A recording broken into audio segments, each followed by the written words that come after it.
Arrêtons le massacre immédiatement. Vous êtes là, le regard fixé sur votre téléphone, à guetter une notification qui ne vient pas, à disséquer un silence que vous interprétez comme un abandon ou une victoire de l'autre. Vous vous demandez pourquoi ce manipulateur, ce narcissique qui occupait tout l'espace de votre vie, a soudainement disparu des radars. Vous pensez qu'il vous a oublié ? Vous pensez qu'il a trouvé mieux ailleurs et que vous n'étiez qu'une parenthèse sans importance ? Réveillez-vous. Il est temps de passer votre relation au scalpel et de comprendre la mécanique froide qui se cache derrière ce vide apparent. Ce n'est pas de l'amour, ce n'est pas de la tristesse, c'est de la stratégie pure, un jeu d'échecs psychologique où chaque silence est un coup calculé, même quand il semble être le fruit du hasard. Soyons clairs dès le départ, le narcissique ne fonctionne pas avec le logiciel émotionnel d'un être humain équilibré. Pour lui, vous n'êtes pas une partenaire, vous êtes une ressource, un supply dans leur jargon pathologique, une source d'approvisionnement en admiration, en colère, en larmes ou en validation. Et quand cette ressource devient complexe à exploiter, quand le coût de maintenance devient trop élevé par rapport au profit émotionnel qu'il en tire, il change de tactique. Le silence que vous subissez actuellement n'est pas forcément le signe d'un désintérêt définitif, mais souvent le résultat d'une émotion qu'il redoute plus que tout au monde. La honte. Pas la honte saine que vous ressentez quand vous blessez quelqu'un par mégarde, non. Je parle de la honte narcissique, ce poison corrosif qui paralyse leur faux moi quand ils sentent qu'ils ont perdu le contrôle ou pire, qu'ils ont été démasqués dans leur nudité psychologique la plus totale. Vous vous demandez, pourquoi ne m'a-t-il pas contacté ? Cela fait des semaines, des mois. La réponse courte, sans sucre, c'est qu'il est peut-être terré dans son trou, incapable de faire face au miroir que vous lui avez tendu. La honte est leur kryptonite. Elle menace leur sentiment de supériorité, cette construction fragile et titanesque qu'ils passent 24 heures sur 24 à protéger avec une énergie de désespéré. S'ils ont l'impression que vous avez percé leur masque, que vous avez vu la créature vide, terrifiée et médiocre qui se cache derrière l'arrogance, ils ne peuvent plus vous approcher. Pas tout de suite. Il faut qu'ils se reconstruisent ailleurs, qu'ils trouvent une nouvelle victime, une proie fraîche qui croira à leur cinéma, qui applaudira leurs prouesses imaginaires avant de pouvoir éventuellement revenir vers vous avec une nouvelle version de leurs mensonges, une version mise à jour de leur manipulation. Il faut arrêter de se mentir. Le narcissique ne renonce pas au hoovering, ce retour de flamme manipulatoire par bonté d'âme ou par respect pour votre tranquillité. S'il ne revient pas, c'est souvent parce que la dynamique de pouvoir a basculé. Vous avez peut-être fait quelque chose d'impardonnable pour son ego boursouflé. Vous vous êtes défendu. Vous avez cessé d'être le paillasson sur lequel il essuyait ses frustrations quotidiennes. Vous avez peut-être exposé ses mensonges devant témoins, ou vous avez simplement dit non avec une fermeté qu'il n'avait pas prévue dans son scénario. Pour lui, c'est une défaite insupportable, une castration symbolique. Le silence est alors sa seule protection contre l'effondrement total de son image. C'est une retraite stratégique pour éviter de voir son propre reflet dans vos yeux, un reflet qu'il déteste par-dessus tout. Analysons la situation de manière chirurgicale. Le narcissique possède généralement plusieurs sources d'approvisionnement en parallèle. C'est mathématique, c'est une gestion de stock. S'il n'est pas chez vous, il est ailleurs, en train de pomper l'énergie d'une autre personne. Mais la honte change la donne. Elle crée une paralysie, un freeze psychologique. Ils évitent les sentiments de honte à tout prix car cela remet en question leur perception gonflée d'eux-mêmes. Ce délire de grandeur qui leur sert de colonne vertébrale. Après une rupture où ils ont été humiliés ou démasqués, l'intensité de cette émotion peut être telle qu'ils se sentent incapables de reprendre contact sans risquer une explosion psychique. Ils ont peur de votre réaction, peur de ne plus avoir d'emprise, peur de voir dans votre regard la confirmation de leur propre néant. Cela ne signifie pas qu'ils ne vous surveillent pas. Soyez-en certaines, ils sont là, tapis dans l'ombre numérique. Ils consultent chez vos réseaux sociaux via des faux comptes, ils demandent de vos nouvelles à des connaissances communes en jouant les victimes inquiètes. Ils analysent que vos moindres faits et gestes à distance pour détecter une faille, un moment de faiblesse. Mais la honte les empêche de faire le premier pas de manière frontale. Ils attendent que le temps fasse son œuvre de sape, que votre colère s'apaise, que la mémoire de leurs abus s'estompe, que vous oubliez les preuves matérielles que vous avez contre eux. Ils attendent que vous soyez de nouveau malléables, prêtes à être remodelés selon leurs besoins. En attendant, ils se nourrissent de la validation d'une nouvelle proie pour restaurer leur ego blessé, comme un vampire qui change de village parce que les habitants ont commencé à sortir les gousses d'ail. En fait, si un narcissique ne revient pas vers vous après une phase de dévaluation brutale, c'est souvent parce qu'un événement significatif a eu lieu. Vous avez atteint un point de non-retour. Vous avez cessé de subir en silence, vous avez brisé l'omerta. Vous avez peut-être rendu son comportement public, montré des captures d'écran, des enregistrements, des courriels, qui prouvent sa duplicité. Pour un être dont toute l'existence repose sur une façade de perfection et de vertu, c'est un coup fatal, une mort sociale. Même si certains de ses complices, ces singes volants, Flying Monkey, qui l'a manipulé pour qu'il prenne son parti, continuent de le soutenir, le simple fait que vous connaissiez la vérité nue suffit à le tenir à distance. La vérité est un soleil trop puissant, trop brûlant pour ces êtres qui ne s'épanouissent que dans la pénombre des demi-vérités et des faux-semblants. Avant d'aller plus loin, un message pour vous qui nous regardez. Notre équipe sait se lancer un défi. Atteindre 1000 abonnés très rapidement pour porter ce message de libération au plus grand nombre. Contrairement à d'autres, nous ne demandons aucun financement, aucune cagnotte, juste votre abonnement. C'est un simple clic pour vous, mais pour nous, c'est le moteur, le carburant qui nous permet de continuer ce travail de déconstruction systématique des mécanismes de l'emprise. Grandissons ensemble, devenez plus forts, devenez inattaquables. Merci de votre confiance, elle est notre plus grande récompense. Revenons à notre analyse. Pourquoi certains narcissiques vous inscrivent-ils sur une liste noire définitive ? C'est une question de survie psychologique pour eux, un mécanisme d'autopréservation. La honte peut les plonger dans un état de rigidité intérieure absolue. Ils fuient les situations, les lieux et les personnes qui leur rappellent leur échec ou leur impuissance. Si vous voir, c'est de se souvenir qu'ils ont été mis en échec par votre force de caractère, ils préféreront vous effacer purement et simplement de leur réalité, comme on supprime un fichier corrompu sur un disque dur. C'est une forme de déni radical, une réécriture de leur propre histoire, où vous n'avez jamais existé ou, si vous avez existé, vous étiez le monstre et ils étaient le saint. Ils ne reviendront que s'ils trouvent un moyen de réécrire l'histoire, de faire de vous la coupable idéale et de la victime sacrificielle. S'ils n'y parviennent pas, ils resteront dans leur mutisme dévorés par une rancœur sourde et une haine froide. Il y a aussi ces moments où vous prenez les devants, où vous reprenez le pouvoir. C'est cela que vous gagnez la partie, même si vous ne le sentez pas encore. En comprenant leur manipulation, vous inversez la polarité de la relation. Au lieu d'attendre leur bon vouloir, vous commencez à pointer leurs faiblesses, à critiquer leur comportement de manière factuelle, froide, sans émotion. Vous brisez le charme hypnotique qu'ils avaient jeté sur vous. Vous pouvez les bloquer partout, supprimer chaque trace de leur existence, déménager sans laisser d'adresse, changer de cercle social. Ce départ abrupt, sans explication larmoyante, sans négociations inutiles, sans cris, est la pire insulte pour un narcissique. Vous lui retirez le droit de clore l'histoire, vous lui volez le mot de la fin. Vous lui retirez le contrôle total sur le récit de la rupture. C'est une blessure narcissique majeure, une entaille profonde dans leur ego qui peut le laisser sans voix pendant des années, incapable de formuler une réponse à votre indifférence.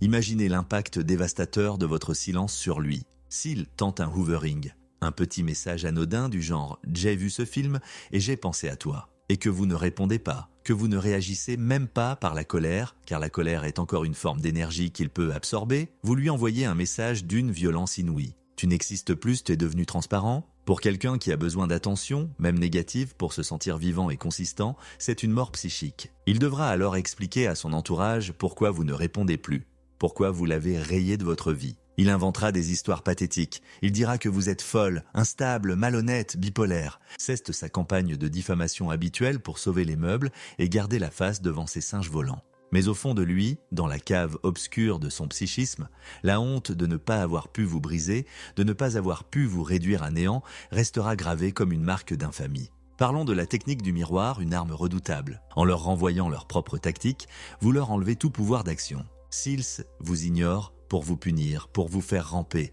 et que vous les ignorez en retour par pur désintérêt, par simple lassitude, leur stratégie se fondre comme un château de cartes. S'ils reviennent, ce sera uniquement parce qu'ils ont un besoin urgent de vérifier s'ils ont encore un accès, même minime, à votre énergie vitale. Ils ne reviennent jamais par amour, par regret ou par nostalgie des moments partagés, car ils sont structurellement incapables d'aimer au sens humain du terme. Ils reviennent pour la possession, pour la validation de leur pouvoir de séduction. C'est une nuance fondamentale que vous devez intégrer pour ne plus jamais tomber dans le panneau de leurs excuses larmoyantes ou de leurs promesses de changement radical. Un autre scénario crucial à comprendre. L'entartrage précoce ou la détection immédiate. Si vous démasquez le narcissique dès la phase de séduction intense, le fameux love bombing où il vous inonde de compliments et de projets d'avenir après 3 jours, vous lui infligez une défaite cuisante avant même que le combat ne commence. Vous remarquez les incohérences de flagrantes, les promesses trop belles pour être vraies, le timing suspect.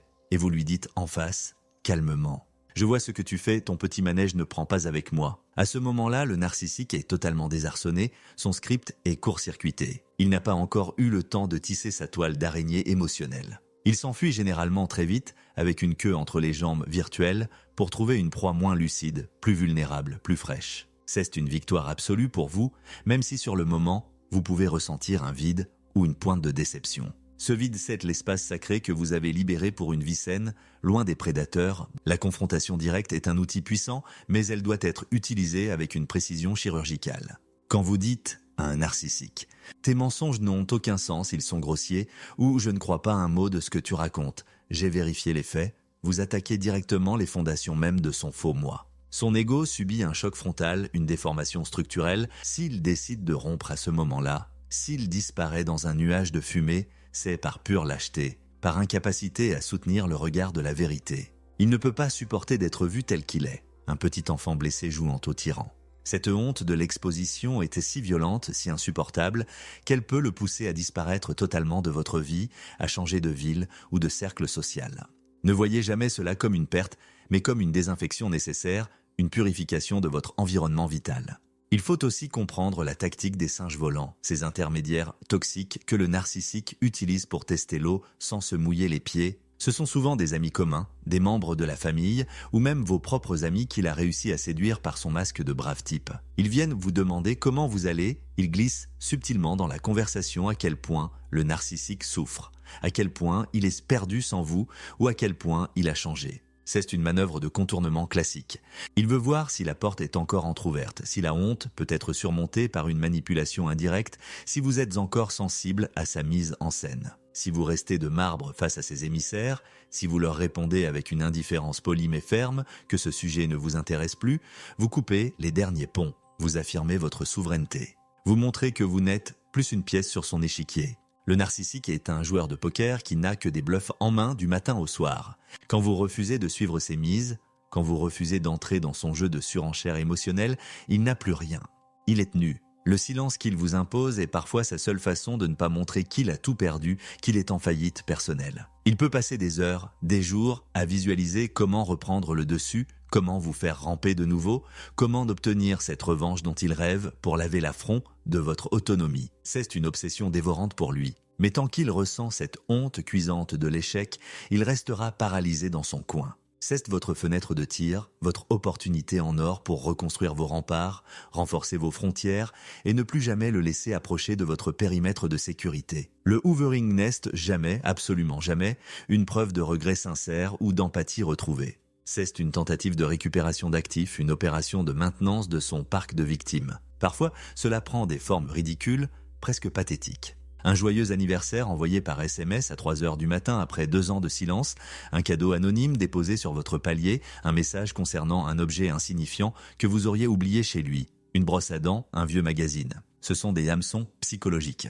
Ils testent votre réactivité, votre degré de contamination résiduelle. Si vous mordez, si vous répondez même pour dire « laisse-moi tranquille », ils savent que l'emprise est encore là, que le lien n'est pas totalement rompu. Si vous ignorez totalement, ils subissent une nouvelle blessure narcissique. Chaque fois que vous ne répondez pas, vous reprenez un morceau de votre âme, une parcelle de votre identité qu'ils vous avaient volée par effraction.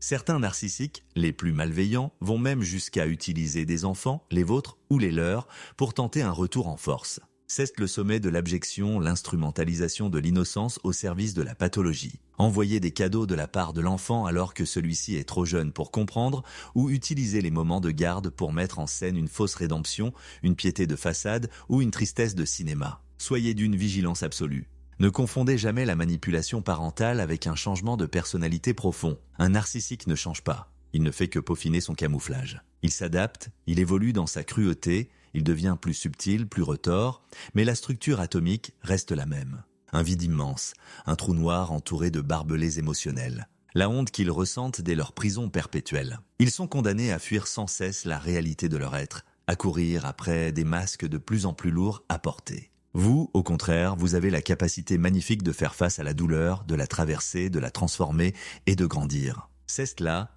que réside votre supériorité réelle, une supériorité qui ne repose pas sur l'écrasement de l'autre, mais sur la force intérieure et l'authenticité. En refusant de participer à leur jeu de rôle macabre, vous les laissez seuls avec leurs démons face à leur propre vacuité. Et croyez-moi, il n'y a pas de pire punition, pas de pire enfer pour un narcissique que de se retrouver face à lui-même dans une pièce vide, sans public pour applaudir ses mensonges ou pour souffrir de ses trahisons.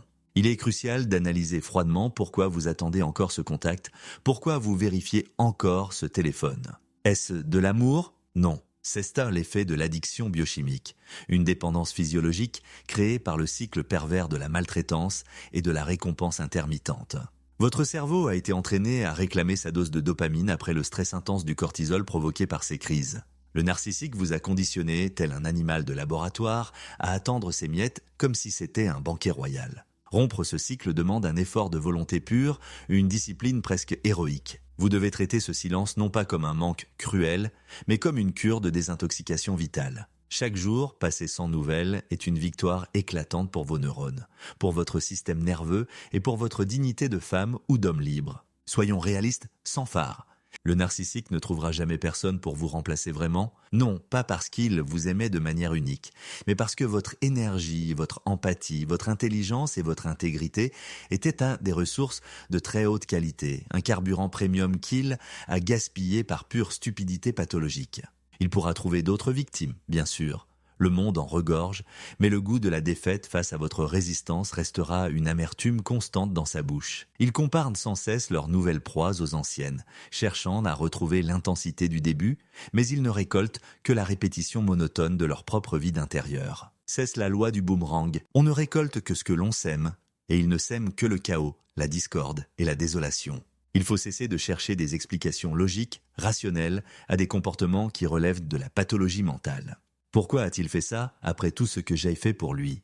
Pourquoi ne s'excuse-t-il pas alors que les preuves sont là ? Parce qu'il ne peut pas. Geste structurel, son cerveau n'est pas câblé pour l'empathie, pour la remise en question ou pour la culpabilité saine. Chercher à comprendre un narcissique avec votre cœur d'empathe, c'est comme essayer de lire un livre en braille avec vos oreilles ou de voir les couleurs avec vos mains. C'est une impossibilité biologique et psychologique. Vous perdez votre temps, votre énergie et votre santé mentale dans cette quête vaine. La seule chose qu'il y a à comprendre, c'est que vous devez partir, fermer la porte à double tour et ne jamais, au grand jamais, regarder derrière vous. Le silence du narcissique après une phase de honte est une bénédiction déguisée, un cadeau de l'univers que vous devez saisir à deux mains. C'est le moment précis où le prédateur lâche prise parce qu'il a peur de se blesser davantage sur vos nouvelles défenses. Profitez de ce répit inespéré pour bétonner vos remparts. Changez de numéro de téléphone s'il le faut, bloquez-le sur tous les réseaux sociaux sans laisser de faille, informez votre entourage proche de la situation de manière factuelle et concise. Ne laissez aucune fissure, aucune brèche par laquelle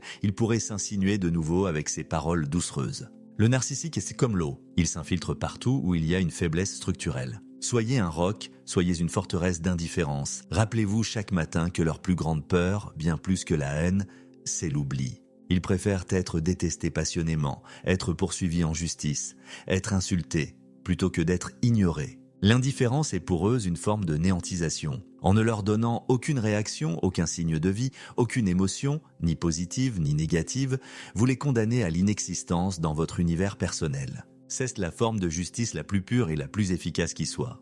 Pas besoin de vengeance compliquée, pas besoin de cris ou de larmes. Juste une indifférence polie, glaciale et définitive. C'est là, et seulement là, que vous récupérez votre trône. Vous n'êtes plus un satellite tournant autour de leur ego, malade et dévorant, vous êtes de nouveau le soleil au centre de votre propre galaxie. L'analyse comportementale approfondie montre que les narcissiques qui ne pratiquent pas le hoovering sont souvent ceux qui ont subi la plus grande humiliation psychologique. Ils ont été vus. Le rideau de scène a été tiré brusquement en pleine représentation. Ils savent que vous connaissez leurs secrets les plus vils, leurs faiblesses les plus honteuses, leurs tactiques de manipulation les plus grossières. Pour eux, vous n'êtes plus une proie, vous êtes devenu en une zone de danger, un témoin gênant qu'il vaut mieux éviter. Ils préfèrent rester dans le silence, même s'ils bouillent de rage, plutôt que de risquer une nouvelle confrontation où ils perdraient encore plus de plumes et de crédibilité. C'est une stratégie de limitation des dégâts pure et simple. Ils se retirent dans leur quartier divers pour panser leur ego meurtri et chercher une proie plus facile. Quelqu'un qui n'a pas encore eu le privilège, certes douloureux, de voir ce qui se cache derrière le masque de perfection. Ne vous laissez jamais berner par la mise en scène de leur vie sur les réseaux sociaux. S'ils affichent une nouvelle relation parfaite, des voyages incroyables ou une réussite soudaine 2 semaines après votre rupture. Sachez que c'est une production théâtrale destinée spécifiquement à vous faire souffrir et à se rassurer lui-même sur sa propre valeur. C'est du carton-pâte. Rien n'est réel dans le monde du narcissique, sauf sa propre souffrance intérieure abyssale qu'il projette désespérément sur les autres pour ne pas avoir à la ressentir. La nouvelle victime n'est pas plus heureuse, plus belle ou plus intelligente que vous ne l'étiez. Elle est simplement à une étape différente du cycle de destruction. Elle est actuellement en train d'avaler l'appât avec délectation avant de sentir l'hameçon lui déchirer les chairs dans quelques mois. Votre force réside dans votre capacité à rester debout, droite et digne malgré la tempête émotionnelle. Le narcissique a essayé de vous briser, de vous réduire à l'état de décombre pour se sentir puissant et exister à travers votre ruine. En échouant, il a révélé sa propre impuissance fondamentale. C'est pour cela qu'il se tait. Sa honte est le moteur vrombissant de son absence. C'est un aveu de défaite silencieux qu'il vous adresse malgré lui. Ne l'interrompez pas dans son mutisme. Laissez-le s'enfoncer dans son silence. Laissez-le disparaître dans les sables mouvants de sa propre pathologie. C'est dans ce silence retrouvé que vous trouverez la paix, la clarté et la force nécessaires pour ne plus jamais laisser un tel individu franchir le seuil de votre vie, de votre cœur ou de votre esprit. Parlons maintenant de votre reconstruction, le chantier le plus important de votre vie. Elle passe par une acceptation radicale, presque brutale, de la réalité. Le narcissique ne vous a jamais connu, il n'a jamais cherché à savoir qui vous étiez vraiment. Il a interagi pendant tout ce temps avec une image de vous qu'il a créée de toutes pièces pour combler ses propres manques. De la même manière, vous n'avez pas aimé un homme ou une femme réelle, mais un personnage de fiction, un mirage qu'il a interprété avec talent pour vous séduire et vous piéger. Faire le deuil d'une fiction est une tâche ardue et étrange, car il n'y a pas de corps à enterrer, juste des illusions à brûler sur le bûcher de la lucidité. Mais c'est une étape de passage obligatoire. Une fois les cendres dispersées par le vent de la raison, vous verrez enfin le paysage de votre vie tel qu'il est, débarrassé du filtre toxique de la manipulation. La liberté a un prix élevé, et ce prix, c'est souvent de devoir traverser une période de solitude absolue et de silence pesant. Mais ce silence-là, contrairement à celui du narcissique, est un silence fertile, un terreau où tout peut repousser. Il vous permet enfin d'écouter votre propre voix intérieure, cette petite voix que le manipulateur a tenté d'étouffer, de ridiculiser ou de noyer sous un flot de critiques pendant des mois ou des années. Réapprenez à vous faire confiance, à valider vos propres perceptions. Vos intuitions étaient injustes depuis le premier jour, depuis la première seconde. Vous aviez senti que quelque chose ne tournait pas rond, que ce sourire était trop figé, que ce regard était trop vide. Mais vous avez été conditionné par votre éducation ou par lui à ignorer vos propres signaux d'alarme. Plus jamais. Désormais, votre instinct est votre boussole la plus précieuse, votre radar de défense rapproché. Le narcissique, lui, restera éternellement bloqué dans sa boucle temporelle, tel un fantôme condamné à hanter les mêmes lieux. Il répétera inlassablement les mêmes erreurs, les mêmes schémas de séduction et de destruction, avec les mêmes résultats catastrophiques et la même solitude finale. C'est son destin tragique dicté par une pathologie incurable. Vous, au contraire, vous avez le choix, le libre arbitre. Vous pouvez sortir de la boucle, briser le cycle. Vous pouvez décider que cette expérience, aussi douloureuse et dévastatrice soit-elle, sera le catalyseur, l'étincelle de votre plus grande transformation personnelle. Vous n'êtes pas une victime. Vous êtes une survivante d'élite qui a acquis une expertise psychologique que peu de gens possèdent. Utilisez cette connaissance comme un bouclier d'acier et comme une épée de lumière. Le silence n'est pas une défaite, c'est un espace de protection souverain.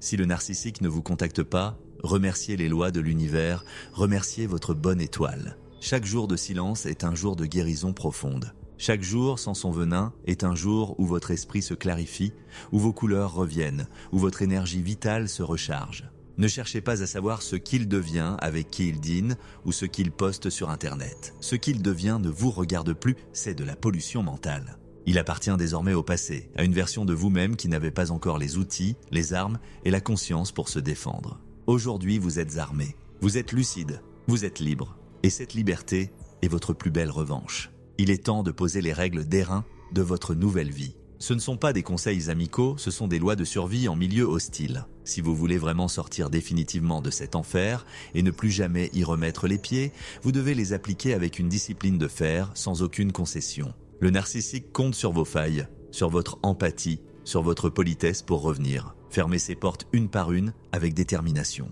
Loi numéro 1. Le silence absolu et définitif. Coupez chaque canal, chaque port par lequel il pourrait suinter. Bloquez les appels, les SMS, les mails et tous les réseaux sociaux sans aucune exception. Ne cherchez aucune information sur sa vie, car chaque information est un lien qui vous retient.